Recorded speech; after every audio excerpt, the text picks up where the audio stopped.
taliyaha guud ee ciidanka booliiska Soomaaliland sareeye gaas Cabdullaahi Fadal Iimaan oo weheliyaan saraakiil sare oo ka tirsan ciidamada booliiska Soomaaliland ayaa waxa uu caawa kormeer ku tagay suuqa Waaheen magaalada Hargeysa kaasoo u kurgalayay xaaladda amni iyo waliba habsami u socodka suuqaasi iyadoo lagu guda jiro gabagabada bisha barakeysan ee Ramadaan loona diyaar garoobayo maalmaha ciidda oo fooda inagu soo haya ugu horreyn afayeenka ciidanka booliiska Soomaaliland gaashaan la sare Faysal Xiis Cilmi ayaa halkaasi ka hadlay ciidanka booliisku guud ahaan waxay gudanayaan xilkii waajibaadkii loo igmaday oo ah inay sugaan nabadgelyada guud ee dalka Hargeysa kaliya ma aha taliyaha ciidanka booliisku wuxuu amar ku bixiyay dhammaan gobolada oo dhan in ciidanka booliisku ay heegan culus galaan haday noqoto kontaroolada waxa soo galaya iyo waxa ka baxayaba iminka waa arkaysan ciidanka booliisku waxay dhammaantood heegan u yihiin sida ay u sugi lahaayeen nabadgelyada taliyaha ciidanka booliiska iyo taliyaha ku-xigeenku aad iyo aad u baahsiin kormeer ay sameeyeen ay halkan loogu yimaadeen iyagoo indhaynaya sida ay shaqada u socoto guud ahaan waxaan ka codsanayaa shacbiga Soomaaliland sida walba ay nolol shaqeyn jireen inay nolol shaqeeyaan oo ay nabadgelyada aad iyo aad nolol adkeeyaan waxaan kale halkan aad uga hadlaynaa nimanka baarkinada sida xulun dhigta baabuurta in laga qaadi doono haddii Ilaahay ka dhigo oo aan la ogolayn sidoo kale dhalinyarada faraha badan leh ee doonaya inay bacalaha rabshad ka sameeyaan ama ay xumaan ka sameeyaan ciidanka booliisku gacanta bay ku taliyaha ku-xigeenka koobaad ee ciidanka booliiska Soomaaliland Cabdiraxmaan Liibaan Fooxle oo dhinaciisa halkaasi ka hadlay ayaa taliyaha uga warbixiyay sida ay hawshu u socoto ciidanka booliisku muddadan wuxuu ku jiraa hawlgal isagoo adkeynaya amniga dalka oo dhan gaar ahaan ciidda iyo bisha Ramadaan ciidankaas habeenimo maalin wuxuu heegan u yahay ilaalinta hantida iyo nafta iyo maalka dadweynaha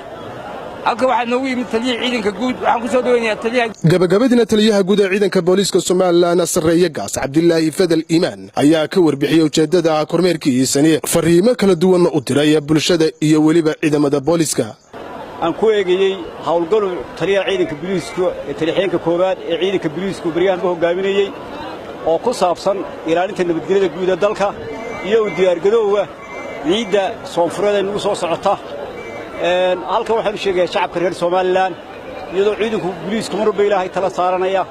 inay diyaar u yihiin inay ilaaliyaan amniga qaranka iyo bulshada reer Soomaaliland waxaan halka ka sheegayaa fariimo badan waxaan la hadlayaa sida afayeenka ciidanka booliisku sheegay dadka gaadiidka meelaha baarkinada ku dhiganaya in talaabo sharciya laga qaadi doono ciidamada nabadgelyada wadooyinka oo kaashanaya ciidamada booliiska ay talaabo ka qaadi doonaan cid waliba inay sharciga ilaalisaa cid walba sharciga ka sareeya waxaan u sheegayaa inaanay halkan qora ku koobnay dhammaan ciidamada booliiska Jamhuuriyadda Soomaaliland aan faraya iyagoo awal baheegan ku jira oo habeen iyo maalin diyaar u ah ilaalinta shacabkooda iyo u diyaar garowga ciidda iyagoo mar walba Ilaahay tala saaranaya in ay u diyaar garoobaan hawlaha nabadgelyada iyagoo markasta heegan u ah ciidanka booliiskana waxaan faraya inay shacabkooda si wanaagsan ula dhaqmaan oo ay ilaaliyaan oo qofka dambiga gala wuxuu leeyahay xuquuq buu leeyahay in la ilaaliyo shacabkana waxaan u sheegayaa anoo mahad celinaya horena ugu mahad celiyeen badan inay ciidanka booliiska la shaqeeyaan waxaan halkan u sheegayaa bacadlayaashu waa culays baa saaran aduu yahay Waaheen aduu yahay gobonnimo iyo dhammaan meelaha kale ee ku dhuutaa dambi quutayaasha ciidanka booliiska howlgal buu kaga jiraa ujeedada kormeerkaygana waxay ahayd inaan eego sida ay hawshu u socoto aad iyo aad baan ugu mahad celinayaa taliyaha koobaad ciidanka booliiska iyo maxaan ku dhahay saraakiisha halka taagan haday hogaamiyihiin haday qayb yihiin iyo baadan saxaafadda oo kormeerkayga ka wareeshay oo iyana halkan noogu timid aad baan iiga ugu mahad celinayaa waxaan leeyahay dhammaan haday tay kantaroorada haday tay magaalooyinka gudaheeda ciidanka booliisku waxay heegan ugu jiraan oo ay diyaar u yihiin ilaalinta amniga qaranka iyo bulshada reer Soomaaliland shacabkana waxaan ka codsanayaa oo u soo jeedinaya inay gacan siiyaan